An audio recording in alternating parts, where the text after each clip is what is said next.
Bien-aimé, es-tu une vierge sage ou une vierge folle? Parce que la Bible nous parle de deux sortes de vierges. Des vierges folles et des vierges sages. Alors, bienvenue dans ce petit moment pour explorer c'est quoi les vierges folles, c'est quoi les vierges sages. Les vierges folles sont des personnes qui entrent à l'église, qui connaissent le Seigneur Jésus, mais qui leur vie n'est pas remplie de l'Esprit de Dieu, dirigée par l'Esprit de Dieu, qui ne craignent pas Dieu, qui ne connaissent pas Dieu. Cependant, les vierges sages sont des personnes qui ont donné leur vie à Jésus-Christ, qui sont remplies du Saint-Esprit, dirigées par le Seigneur et qui attendent le retour du Seigneur. Bien sûr, les vierges folles et les vierges sages attendent tous le retour du Seigneur Jésus. Mais nous sommes en train de vivre un temps où la nuit est déjà là.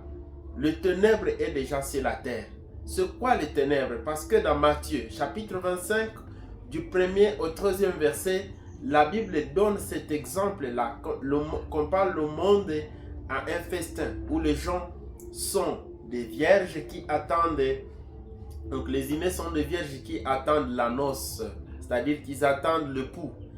Et nous sommes vraiment au soir de la vie. Nous attendons le jugement dernier. Nous attendons le Seigneur Jésus. Il revient très très bientôt. Et nous ne pouvons pas nous permettre de rester des vierges folles. Des personnes qui ont connu le Seigneur, mais qui marchent comme le monde. Ils font beaucoup de confusion parce qu'ils marchent comme le monde. Ils sont à l'église, mais ils sont impudiques. Ils sont à l'église, mais ils sont dans les querelles. Ils sont à l'église, mais ils sont impurs dans leur façon de marcher avec Dieu. Et ils confondent l'église. Il faut même que d'autres personnes fuient le Seigneur et ne peuvent pas accepter le Seigneur parce qu'ils voient les gens qui s'appellent chrétiens faire la même chose qu'eux. Cependant, nous les chrétiens, nous sommes appelés à être la lumière du monde. Alors, ce qui, le vierge sage, comme je le disais, c'est cette personne-là, non seulement qui a donné sa vie à Jésus, mais qui aussi accepte que Jésus soit le maître de sa vie, dirige sa vie, soit rempli du Saint-Esprit, connaisse le Seigneur et vive pour le Seigneur.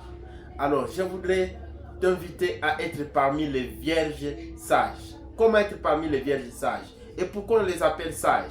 C'est parce que tout simplement, dans leur façon d'agir, dans leur façon de faire, ils ont accepté de donner leur vie à Jésus, mais aussi de prendre l'huile avec leur lampe. Leur huile ne s'éteint jamais. Ils ont une huile dans leur lampe. Cette huile-là, c'est l'Esprit du Seigneur qui leur donne la force de continuer à vivre pour Dieu, de vivre la vie que Dieu veut qu'ils puissent mener sur cette terre.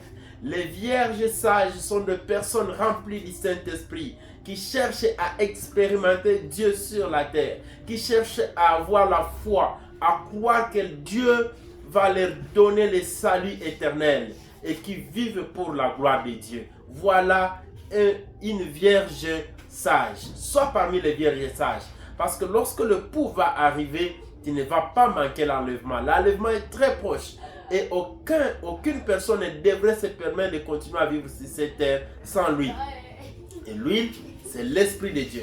Parce que ceux qui n'ont pas l'Esprit de Dieu ne sont pas enfants de Dieu. Cependant, ceux qui ont l'Esprit de Dieu sont des enfants de Dieu. Et c'est possible qu'une personne sache si elle a l'Esprit de Dieu ou non.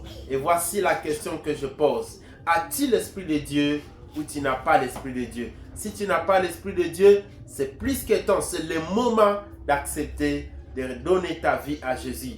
Et Jésus va te donner le Saint-Esprit. Ce n'est pas l'Esprit de Dieu que Jésus va habiter dans ta vie. Tu vas avoir la vie éternelle, tu vas devenir enfant de Dieu et tu vas marcher comme Dieu.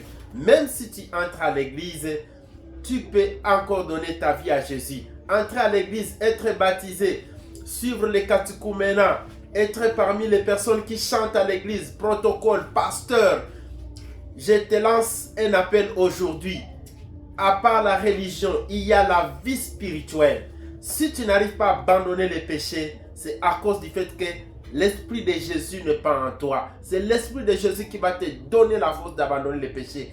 Donne ta vie à Jésus et tu vivras la vie éternelle. Donne ta vie à Jésus et tu verras la gloire de Dieu. Laisse le Seigneur Jésus entrer dans ta vie Et tu peux lui parler simplement en disant, Seigneur Jésus,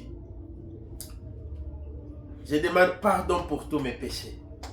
Merci pour le pardon de mes péchés et merci pour la vie éternelle que tu me donnes.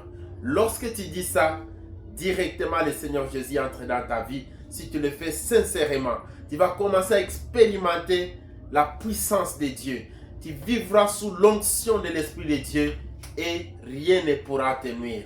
Que Dieu te bénisse abondamment et que tu ne manques de rien et que ta vie soit un témoignage pour Dieu sur cette terre. Amen, amen. Si tu crois, dis avec moi, amen.